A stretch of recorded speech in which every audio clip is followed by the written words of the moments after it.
जहां राम मंदिर प्राण प्रतिष्ठा पर एक बड़ा फैसला सामने आया है और राम मंदिर प्राण प्रतिष्ठा पर अब केंद्रीय कर्मचारियों को छुट्टी मिलेगी। तो 22 जनवरी को केंद्र सरकार के विभागों में हाफ डे रहेगा। केंद्र सरकार ने दोपहर 2:30 बजे तक छुट्टी का आदेश जारी किया है। तो राम मंदिर प्राण प्रतिष्ठा कार्यक्रम को सभी केंद्रीय कर्मचारी देख सकेंगे और इसी को लेकर यह बड़ा फैसला लिया गया है और इसको लेकर अब आदेश भी जारी हो चुके हैं। तो इधर मध्य प्रदेश में भी मोहन सरकार 22 जनवरी को छुट्टी घोषित कर सकती है।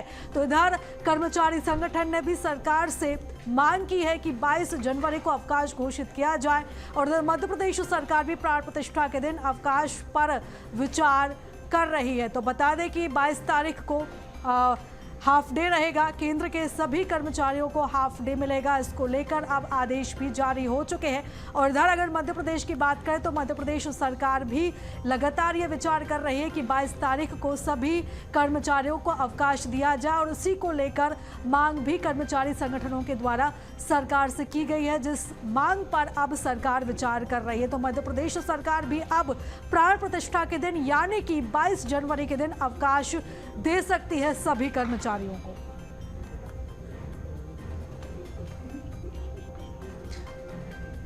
तो इस वक्त की बड़ी खबर हम आपको बता दें, जहां पर आदेश जारी हो चुका है। केंद्र सरकार ने दोपहर 2:30 बजे तक की छुट्टी का ऐलान कर दिया है, जिससे सभी कर्मचारी राम मंदिर प्राण प्रतिष्ठा का कार्यक्रम देख सके। इसलिए 2:30 बजे तक की छुट्टी जो है यानी कि हाफ डे की छुट्टी घोषित कर दी गई है। इसको लेकर आदेश भी जारी कर दिए गए। तो 22 जनवरी को केंद्र सरकार के विभागों में हाफ डे रहेगा। केंद्र सरकार ने दोपहर 2:30 तक छुट्टी का आदेश जारी किया है।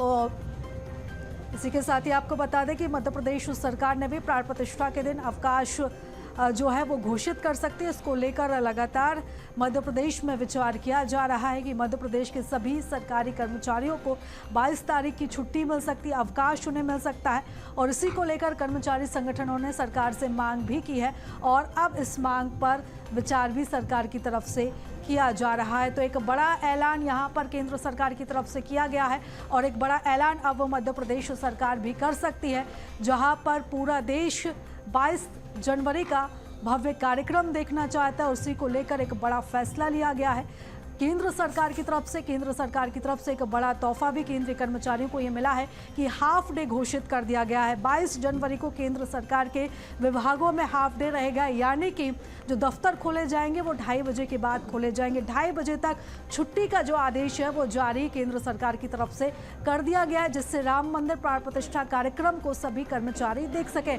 और इसी के साथ ही अब मध्य प्रदेश सरकार भी छुट्टी देने पर विचार कर रही है और फैसला भी अब इसको लेकर सामने आ सकता है। सभी कर्मचारी संगठनों ने भी सरकार से 22 जनवरी को अवकाश की मांग की है, जिस पर विचार अब किया जा रहा है। तो दिल्ली से इस वक्त की बड़ी खबर हम आपको बता दें, जहां पर एक बड़ी सौगात उन तमाम कर्मचारियों को मिली है जो रामलला की प्राण प्रतिष्ठा देखना चाहते थे, वो कार्यक्रम देखना चाहते थे।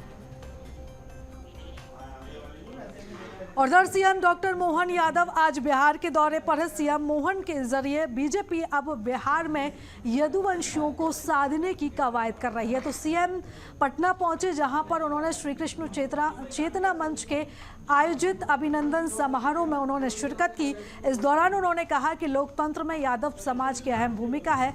साथ ही सीएम ने सामाजिक समरसता को लेकर भी चर्चा की है। शिक्षा के मामले में हमारा समाज कितना जागृत है, इसका उदाहरण 5000 साल पहले भगवान कृष्ण के काल से भी जुड़ता है। जब भगवान ने कंस का वध कर दिया, और ऐसा दुनिया का कोई उदाहरण नहीं है जब कोई सत्ताधीश का वध करे और वो सत्ता की कुर्सी पे ना बैठे। वो केवल यादव समाज से निकले भगवान कृष्ण है, जिन्हें आगे बढ़कर के शिक्षा को महत्ता देते हुए बजाय वो सीमा से रूढ़ होने के महाराज उग्रसेन को सत्ता में बिठा करके उन्हें शिक्षा की क्या महत्ता ये सबके सामने बताई। तो सीएम डॉक्टर मोहन यादव बिहार के दौरे पर है। सीएम मोहन के जरिए बीजेपी बिहार में यादव वोट बैंक को साधने की कोशिश कर रही है। तो सीएम के दौरे से वहां आरजेपी की चिंता बढ़ने की बात भी अब सामने आ रही है। तो पटना में सीएम मोहन श्री कृष्ण चेतना मंच के आयोजित कार्यक्रम में शामिल हुए। अभिनंदन समारोह ये था। आगे क्या कुछ उन्होंने कार्यक्रम के जरिए कहा है, आपको सुनवाते हैं।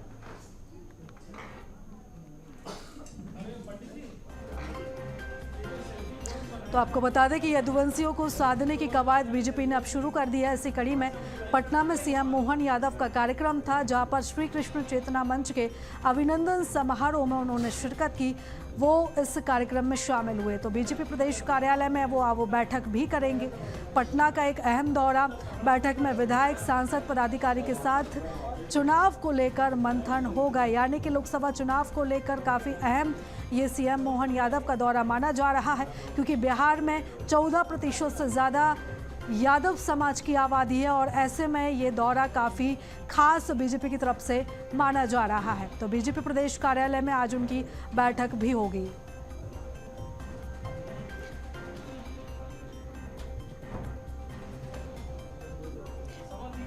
तो यादव आबादी को सीएम मोहन यादव यहां पर साधने की कोशिश करेंगे, क्योंकि बिहार में लगभग 14% तक यादव समाज की आबादी है और ऐसे में यादव समाज को साधने के लिए दौरा काफ़ी अहम सीएम डॉक्टर मोहन यादव का माना जा रहा है। तो अब इस अभिनंदन समारोह के बाद सीएम मोहन यादव यहां पर तमाम पदाधिकारियों के साथ बैठक करेंगे और उस बैठक में सांसद भी मौजूद रहेंगे। लोकसभा चुनाव की दृष्टि से काफ़ी अहम ये दौरा माना जा रहा है सीएम मोहन यादव का, जहां पर वो यादव समाज को साधते हुए नजर आएंगे और एक संदेश देने की कोशिश भी यहां पर करते हुए वो नजर आएंगे।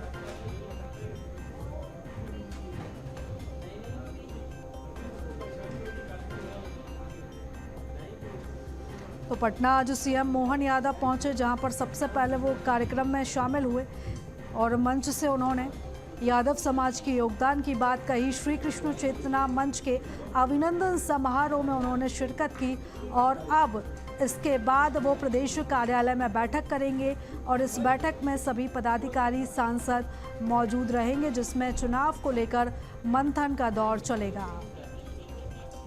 और इस खबर पर ज्यादा जानकारी ले लेते हैं। हमारे साथ संवाददाता प्रखर जैन जुड़ चुके हैं। प्रखर, काफी खास दौरा ये सीएम डॉक्टर मोहन यादव का माना जा रहा है और अगर हम लोकसभा की बात करें तो बिहार में 14% से ज्यादा यादव समाज है और ऐसे में एक बड़ी जिम्मेदारी भी यहाँ पर डॉक्टर मोहन यादव को दी गई है।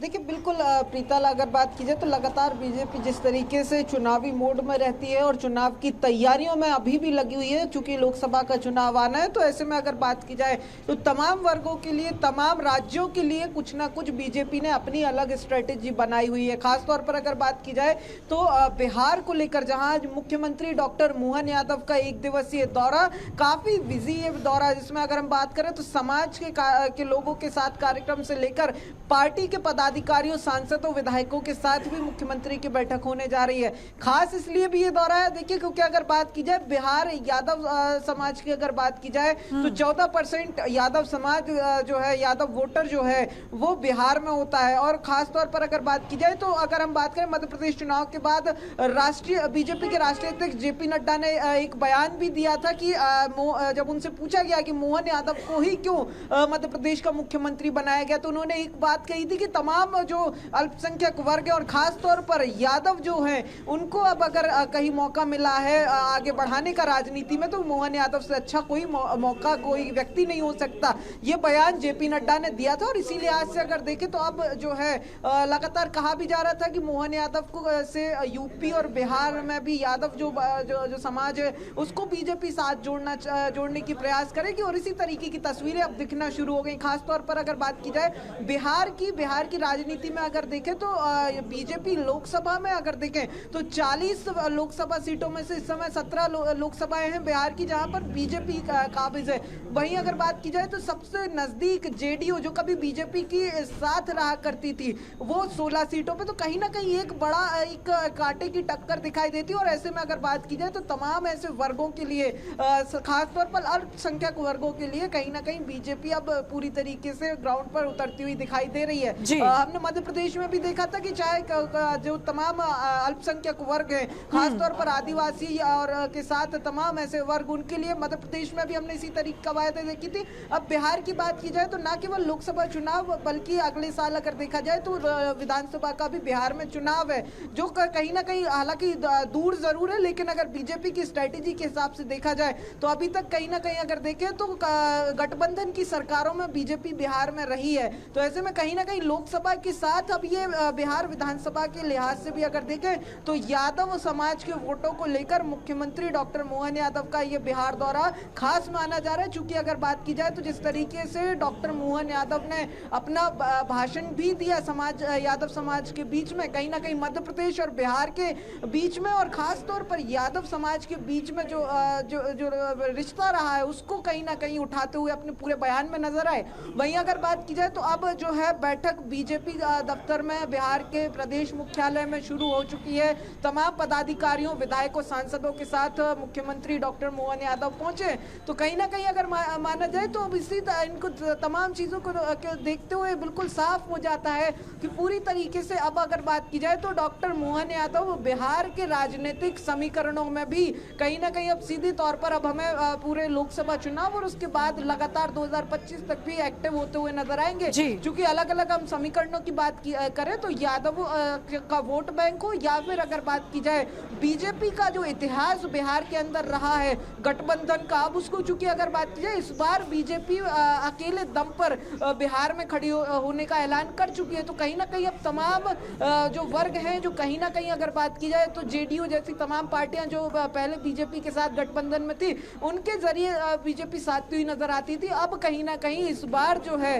पूरी रणनीति बिल्कुल अपने तरीके से, अलग तरीके से इस बार बनाने की जो कवायद है वो इसी लिहाज से बीजेपी के जो अंदर है वो दिखाई दे रही। चूंकि अगर बात की जाए तो लगातार बिहार में जो अलाइड पार्टनर्स थे, चाहे नीतीश कुमार की बात की जाए या फिर बाकी छोटे छोटे दलों की बात की जाए, तमाम जो दल है वो अब इंडी अलायंस में कहीं ना कहीं जुड़ गए हैं। तो ऐसे में अब बीजेपी बिहार में अलग थलग अकेली पड़ी हुई दिखाई दे रही है। ऐसे में अगर बात की जाए तो डॉक्टर मोहन यादव के जरिए 14% यादव के साथ साथ बाकी जो अल्पसंख्यक वर्ग है उन तमाम वोट बैंक को कहीं ना कहीं बीजेपी अपने साथ जोड़ने की कोशिश करती हुई अब नजर आ रही। चूंकि अगर बात की जाए जो एक बहुसंख्यक वर्ग है जो वो कहीं ना कहीं अगर बात करें तो जो लगातार बीजेपी के साथ तो बना हुआ दिखाई देता बिल्कुल रहा प्रखर, है। यानी कि सीएम मोहन यादव का चेहरा आगे कर बीजेपी एक बड़ा मैसेज देने की तैयारी जो है वो बिहार में कर रही है। साथ ही यादव समाज को साधने की भी एक बड़ी कोशिश यहाँ पर बीजेपी करती हुई नजर आ रही है। फिलहाल प्रखर, तमाम जानकारी के लिए, चर्चा के लिए बहुत धन्यवाद आपका।